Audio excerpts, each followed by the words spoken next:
Lors de mon voyage pour découvrir les magnifiques champs de lavande, j'ai rencontré Clément de la distillerie des 4 Vallées à Chamaloc, dans le Vercors. Il m'a fait visiter les différents champs de lavande. Là, c'est du lavandin. C'est une des variétés, si je ne me trompe pas, qu'on récolte en dernier, celle-là. Oh là là, ouais. Encore cet été, on vend la production l'année dernière, puisque de toute façon, on n'a pas la production cette année. Et la lavande, elle a besoin de travailler un peu en bidon, de légèrement s'oxyder. Il y a un travail pas comme du vin, mais c'est presque ça. Voilà. Il y a un travail elle se bonifie, quoi, en fait. Exactement. Alors là, c'est un champ de lavandin et en dessous, c'est un champ de lavande. Ah, c'est différent, hein. Ah oui, ouais. Alors oui, on peut faire la différence d'ici. Lavandin, vu que c'est un hybride qu'on va bouturer, c'est une seule variété. Donc vous voyez, c'est des champs très jolis, très bien points, etc. De la même couleur. Là, ils sont. Mais je vous ai expliqué, on va s'arrêter, je vais expliquer exactement. Et là, c'est la lavande et on n'a pas du tout les mêmes fleurs, etc. Donc on va s'arrêter. La couleur est plus on va dire, moins flamboyante. Puis c'est très hétérogène, Oui, il y a plein de couleurs différentes.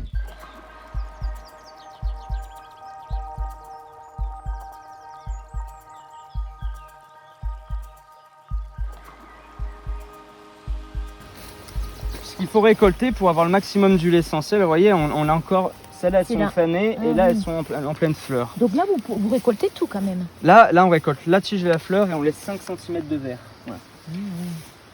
On va récolter 21 jours après l'apparition de la première fleur, ces petites pétales qui vont venir se rajouter sur la calice. Ça veut dire que le pollinisateur a eu le temps de passer, qu'il va y avoir fabrication d'une graine et c'est cette fabrication de graines qui va stimuler au plus la fabrication d'huile essentielle de la plante. Donc l'huile essentielle va monter dans la tige, s'enfermer dans les petites calices, faire une petite enveloppe protectrice autour de la graine.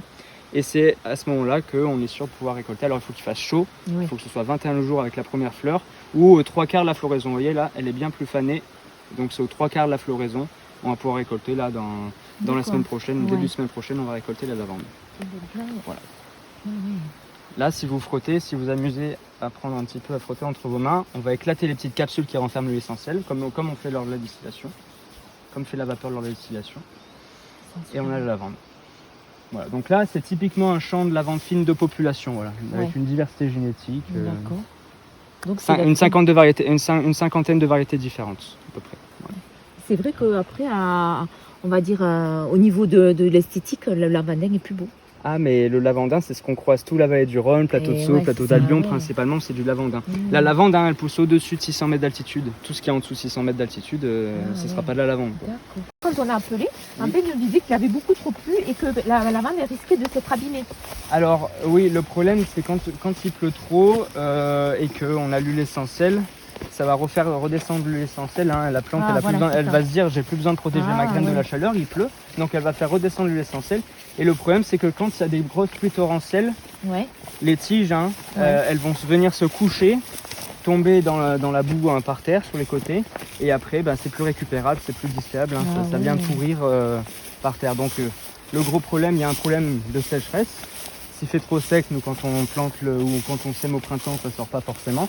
Et il y a un problème aussi, totalement paradoxal, s'il pleut trop, c'est une plante de montagne sèche par définition, la lavande comme le lavandin. S'il pleut trop, ça se noie. Voilà. Donc il faut des terrains qui drainent, vous voyez, il y a des cailloux. D'accord.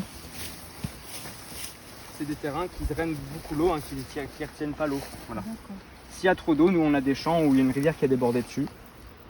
Et ça c'est tout noyé, c'était fichu, c'était pourri. Et là, rassurez-moi, elle n'est pas perdue la récolte de cette année. Cette année, on ne peut pas se prononcer tant qu'on n'a pas retiré l'huile essentielle. Sur la lavande, il y a eu un gel tardif, un peu comme sur pour les arboriculteurs, tout sur les arbres, où on est sûr de ne pas avoir la meilleure récolte, mais on ne peut pas se prononcer tant que l'huile essentielle n'est pas sortie. Et un pied, combien de temps il peut vivre? Parce que je sais qu'au fur et à mesure, il monte, donc il faut le couper, laisser quelques centimètres de plan vert. De verre, oui. Voilà. Et le pied va durer en moyenne combien d'années? Alors, nous, comme on est en culture, c'est une moyenne de 10 ans. D'accord. Chez vous, si vous gardez un pied, ça peut facilement être sur 20 ans. Ah oui. Ouais. Nous, 10 ans, puisqu'on va lui demander un rendement chaque année, le récolter, etc. Oui, là, c'est ça, c'est sûr. Alors, nous, on va le récolter pour nous. On récolte là où il y a le moment où il y a le plus d'huile essentielle présente dans la fleur, c'est-à-dire qu'il fait chaud, qu'on est aux 3/4 de la floraison. Par contre, si vous le avez chez vous, vous attendez qu'il fane, il n'y a pas de souci.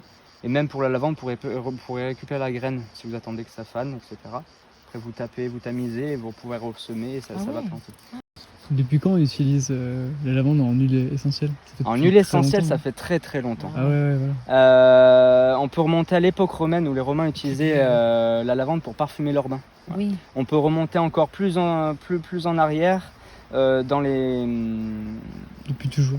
En Égypte, Pour embaumer, non? pour embaumer exactement. Ouais, c'est ça. On a retrouvé des traces d'huile essentielle dans les les sarcophages des pharaons et dans les bandelettes Voilà, pour les momies. Voilà. Donc ça. ça remonte à très C'est longtemps. fabuleux. Dans une prochaine vidéo, je vous partagerai les bienfaits de la lavande. Et n'oubliez pas, la nature prend soin de vous.